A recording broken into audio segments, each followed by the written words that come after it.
All right, so have you ever had just like a really terrible experience buying a car? Oh, yeah. I think we've all been there. It's one of those big purchases that can be really stressful. Absolutely. And sometimes things go so wrong that it's almost unbelievable. Oh, tell me about it.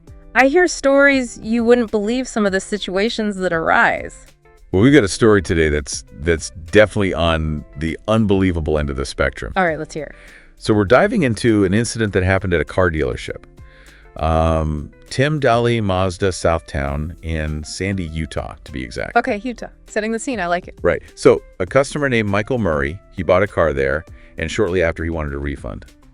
Pretty standard so far, right? Yeah, I mean, it happens. Buyer's remorse, maybe a change in circumstances. Exactly. But here's where things take a sharp turn. The dealership couldn't give him the refund because of the sales contract. And get this, his response was to drive his new car right through the front doors of the dealership. Whoa, hold on. He drove the car through the doors, like physically drove the car into the building. You heard that right. Through the doors. I mean, everyone's heard of a disgruntled customer, but that's a whole other level. Right. It's like something out of a movie. So what happened? Was anyone hurt? What kind of damage are we talking about here? Well, the good news is nobody was hurt. Okay, that's something at least. The police report did mention that the general manager, a guy named Slade, actually tried to calm Murray down. He tried to reason with him while he was driving the car towards the building? Well, apparently he tried to offer some other solutions. Maybe work something out. I guess it's hard to have a calm discussion when someone's about to drive a car through the building. You think? So what happened after the grand entrance? Well, obviously the Sandy Police Department got involved. It became a pretty big incident. Yeah, I can imagine. So I'm curious, what could have been in that sales contract that made this guy so upset? That's the question, isn't it? Yeah. It really makes you wonder about the details of car sales contracts and what kind of position they put the customer in. What are your thoughts on that? Well, car sales contracts, they have a bit of a reputation for being complicated. They're full of legal terms that most people don't really understand. Right, it's all that fine print that nobody ever reads. Exactly. And that's where the problems can start. For instance, many of these contracts have what are called as-is clauses. As-is, so you buy the car and that's it. Pretty much. It means you're accepting the vehicle in its current condition, and the dealership basically washes their hands of any responsibility for pre-existing problems. So even if Murray found something wrong with the car after he bought it, he'd be out of luck. Exactly. And there's another thing.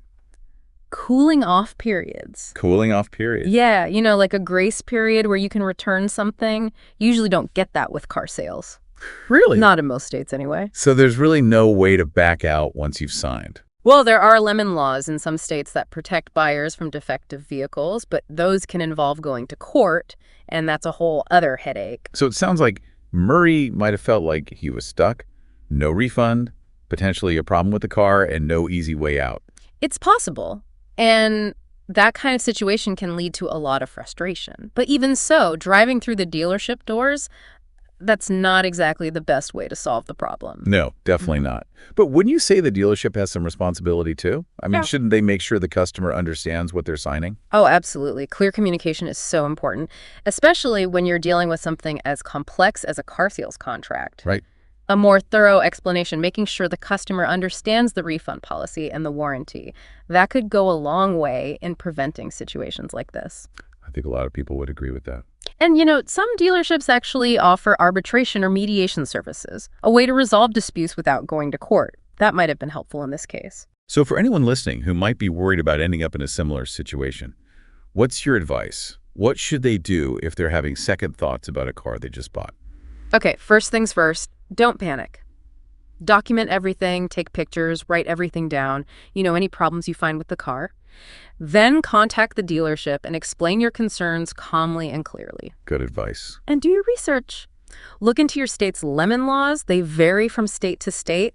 And if you think you have a strong case, consider talking to a lawyer. Right, because as we've seen, taking matters into your own hands, literally in this case, is not the answer. Exactly. There are legal options available and resources to help you navigate these situations. That's a great point to end on. While this incident was dramatic, to say the least, it really highlights the importance of understanding your rights as a consumer. Absolutely. And I'd add that this whole situation raises some interesting questions, too. Like, where do we draw the line between legitimate frustration and destructive behavior? Yeah, it's something to think about.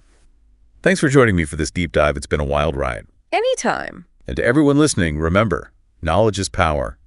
Stay informed and don't be afraid to ask questions. Until next time.